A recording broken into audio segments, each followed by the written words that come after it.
सच्चे देशभक्त की कहानी। देशभक्त की कहानी। दोस्तों, हमारे देश में हमेशा देशभक्ति को धर्म से ज्यादा महान माना गया है।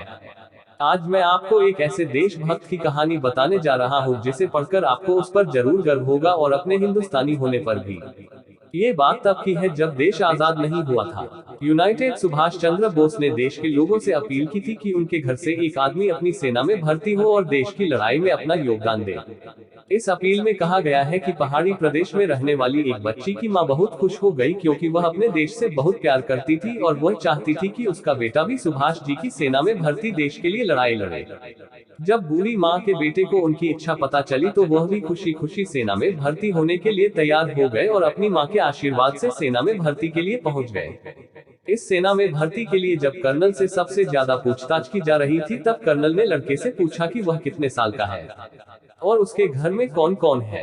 कर्नल के सॉसेज का जवाब देते हुए लड़के ने कहा कि वह 21 साल का है और उसके घर में उसका इकलौता बेटा है और उसकी दादी माँ है।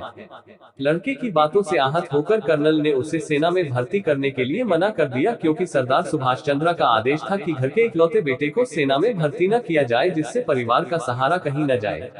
हालांकि लड़के ने कर्नल की बहुत सारी विनती की और उसे सेना में भर्ती कर लेने के लिए कहा, लेकिन कर्नल ने उसे एक न दिया और उसे वापस घर जाने के लिए कहा।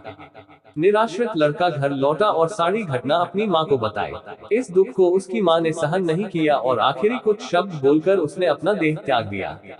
मां का अंतिम संस्कार करके लड़का फिर से सेना में भर्ती होकर कहीं वापस लौट आया और परिवार वापस लौट आई। उसने कहा कि अब उसके परिवार का कोई सदस्य नहीं है, उसका कोई सदस्य नहीं है जो उसकी माँ थी। उसे भी यह कहकर बुलाया गया कि वह आज अपनी माँ से नहीं है क्योंकि वह अपने देश के रास्ते में रो बन रही है, इसलिए उसे उसकी माँ कहने का हक नहीं है और उसकी असली माँ भारत माता है।